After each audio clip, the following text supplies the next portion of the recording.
Her passport triggered an alert, but the black flight attendant wasn't the real threat. They pulled her out of the boarding line like she had a bomb in her carry-on. Her only weapon was a warm smile and a Delta Airlines pin. But that didn't stop the two TSA agents from placing their hands on her shoulders as if she might explode. Monica James had worked 12 years in the sky. She'd soothed panicked passengers mid-turbulence, revived a man in cardiac arrest over the Atlantic, and once helped land a 747 after the captain collapsed from a heart attack. But today, standing barefoot on the cold tile of an international terminal at JFK, holding her crew ID and her passport out like a criminal holding a confession, she had never felt so utterly powerless. "What exactly is the issue, sir?" she asked calmly, as the older of the two TSA agents, stocky, red-faced, and too smug for someone who had mistaken a crew member for a threat, scanned her documents again. "Ma'am," he said slowly, as if she couldn't read, "this passport flagged our system. I'm gonna need you to step aside." She looked down at the blue booklet. Her name, Monica L.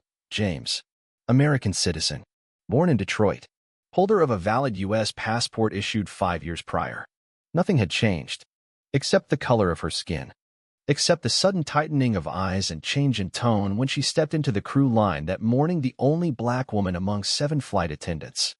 Except the way the white supervisor who'd trained her last week had stared too long when she mentioned traveling to Nigeria last winter to see her grandmother. Monica had flown out of JFK hundreds of times. But this time, something or someone had marked her. "This has to be a mistake," she said, keeping her voice even. The agent glanced at the young white man next to him, who barely looked old enough to shave, and muttered something into his radio. A supervisor arrived. A white woman in a gray blazer, badge clipped to her hip. Monica watched her scan the tablet, glance at Monica's face, then lean in to whisper. "She's crew," Monica overheard. And still they asked her to open her bags. In front of passengers. In front of her fellow flight attendants. Her Navy Samsonite, unzipped like a crime scene. Uniforms folded. A tattered Bible. A photo of her and her mother, arms wrapped tight outside their Detroit church. She stood there in silence while they pawed through her life. She didn't cry. But the burn in her throat climbed higher than altitude. When they found nothing, they said she was cleared. No apology. No explanation. Just a pat on the shoulder and a forced smile. Sorry for the inconvenience. Inconvenience? It was humiliation. And in that moment, Monica realized something painful. It wasn't just the system that doubted her. It was the people behind it. And this time, she wasn't going to let it slide. The flight to London went on without her. Delta assigned a standby crew member. Blonde, chipper, and completely oblivious to what had just happened. Monica sat alone in the break room as the sun rose behind the tower. She watched the planes taxi out, silver birds with promises of freedom. Then her phone buzzed. "Justice." "Hey, Ma, you fly out yet?" Monica stared at the screen. Her son, 19, first year at Morehouse, studying political science. Smart, brave, wore a hoodie-like armor and never walked too fast in white neighborhoods. She hadn't told him what happened. Not yet. She typed, "Got delayed. We'll call later." But something in her fingertips hesitated. She erased it. Typed again, "Got stopped at security. Said my passport was a risk. I'm fine now, but I'm pissed." 3 dots. Then 4. Then the reply, "Want me to post about it? People need to hear." She smiled sadly. He was his father's son, always ready to fight with truth. "Not yet," she wrote, "but I'm not letting it go." That night, Monica filed a report with Delta's ethics office, then with TSA, then with the Department of Transportation. No one called her back. But 2 days later, she received a new assignment, domestic flights only. From Detroit. No more international. No explanation. Her supervisor's tone on the phone was syrupy and vague. Just a reassignment, nothing to worry about. Lots of crew rotations lately. Standard stuff. But Monica knew better. She was being silenced. Pushed out of the spotlight. Grounded not because of policy, but because she dared to question it. So she made a choice. She went public. Justice helped her post the story online. She included no names. No slander. Just facts. The time. The place. The humiliation.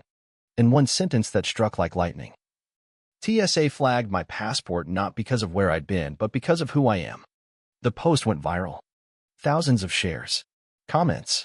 Emails. Journalists asking for interviews. Other black flight attendants started messaging her. Stories spilled out about random checks that weren't random. About extra security training only given to crew of color. About a quiet culture of watching your step if your skin wasn't white. One woman from Chicago wrote, "They pulled me off a flight to Amsterdam because I'd visited Ghana. Said it was unusual for someone like me." A man from Atlanta said, "I'm a pilot. Full uniform. They still asked if I was a janitor." Monica realized this wasn't just her story. It was their story, and it had gone untold for too long. So she spoke. On CNN. On a podcast called Wings of Justice. On a panel hosted by the Congressional Black Caucus. Everywhere she went, she didn't just share her experience. She demanded change. But not everyone wanted to hear it. TSA issued a brief, bloodless statement. "We are committed to unbiased procedures and take all reports seriously." Delta said, "We value diversity and are investigating the matter internally." But Monica had worked long enough to know what investigating really meant. It meant waiting for people to forget. So she didn't let them. When the TSA declined to make their incident report public, Monica filed a FOIA request. When Delta offered her a settlement to stay quiet, she refused. "I'm not cashing in silence," she told their legal team. "I'm cashing in truth." Behind closed doors, she was warned, "This could end your career." She answered with a smile, "Then I'll build something better." And she did. Monica partnered with 3 other flight attendants, 2 black, 1 Filipina, to form an advocacy group called SkySafe. Their mission: protect BIPOC airline crew from racial profiling, wrongful detainment, and career retaliation.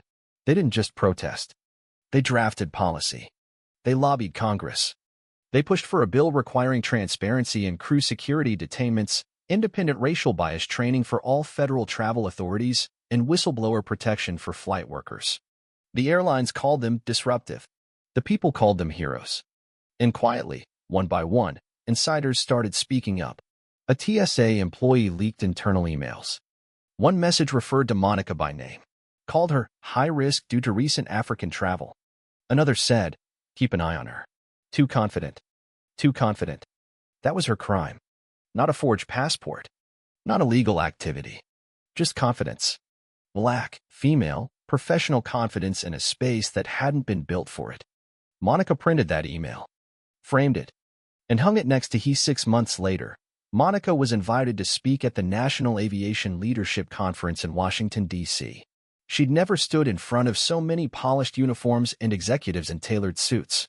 FAA directors, airline CEOs, federal security chiefs, people who shaped the airways with policies that had rarely, if ever, been shaped by voices like hers.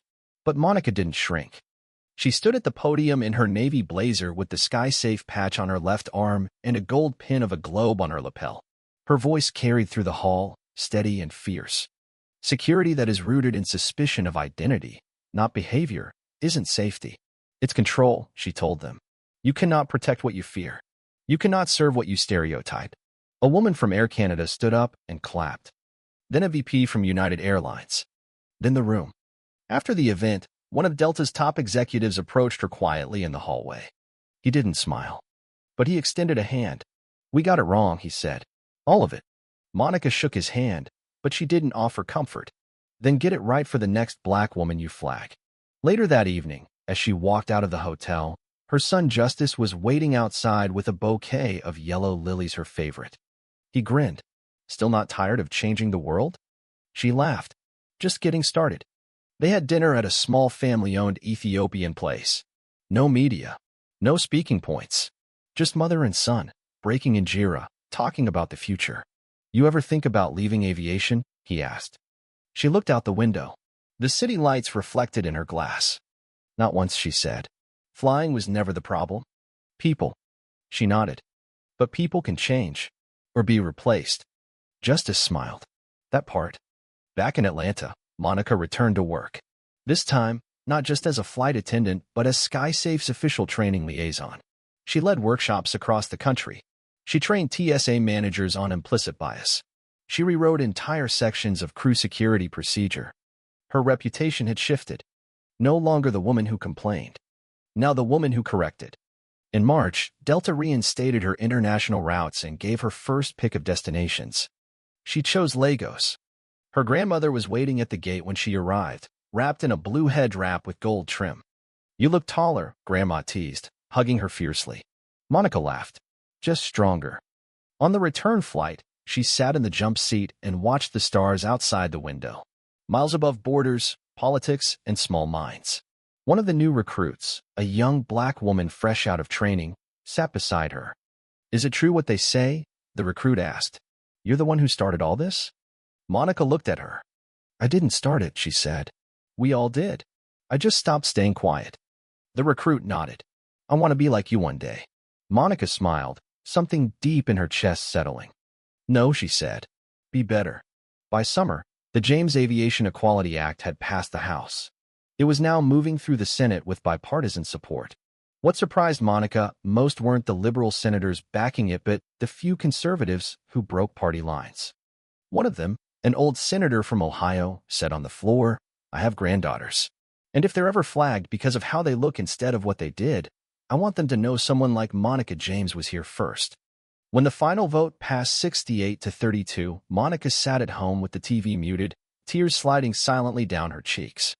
Her phone buzzed with messages. Justice, Tanisha, even her old supervisor from Detroit who had once kept his head down. "You did it." "No, we did." 3 months later, Monica stood in a high school auditorium in Brooklyn. She wasn't there for a press event. She was there to speak to a group of girls enrolled in a career program called Fly Higher. Most of them had never been on a plane. Most of them were black or brown. All of them stared at her like she had wings. "You know what my first flight was?" she asked, standing on the creaky stage in front of 100 eyes. It wasn't a private jet. It was a middle seat between a screaming baby and a man who snored like a truck. Laughter. But I remember it like magic. Not because it was comfortable, but because it showed me I could be anywhere. From Detroit to New York to Nigeria. I could belong in all of them. She paused. But the world doesn't always tell black girls they belong. Sometimes it tells them they're suspicious, or threatening, or too loud, or too smart. The room grew quiet. "That's why you have to fly anyway." She looked around, gaze steady. "Because we don't just need pilots or flight attendants. We need women who understand that flying isn't just physics. It's freedom." A girl in the front row whispered to her friend, "I want to be her." Monica stepped down from the stage and walked to that girl. She took off her SkySafe pin and placed it in the girl's palm. "Then start now." That night, Monica visited her mother's grave. The cemetery was quiet, the air thick with summer. She brought one lily and a copy of the final version of the James Aviation Equality Act, signed by the president. She knelt by the headstone. "Ma," she whispered, "you always said keep my head high. I didn't know how hard that would get, but I did it." She laid the document down. "You told me to be the woman God called me to be, even when it scared me." She smiled, brushing a leaf off the granite. "I think I'm finally becoming her." Monica James continued to fly, but she also built. SkySafe became a nationwide network, then an international one. By year 3, it had branches in 7 countries. By year 5, it had helped rewrite policy in 3 major airlines. And by year 10, Monica wasn't just a trainer or a flight attendant. She was the CEO. And Justice? He became a civil rights attorney, often defending whistleblowers in the travel and tech industries. He said he got his courage from his mother. When asked in interviews what he remembered most about her growing up, he'd always answer the same thing. "She taught me that silence may keep you safe, but truth keeps others safe." In a museum exhibit 20 years later, a display dedicated to civil rights and modern aviation stood beneath glass. There was Monica's Delta uniform, the framed FOIA document that called her too confident, a video playing her testimony before Congress, and in the center, her original passport, the one they flagged. It was now protected, revered. Above it, the plaque read.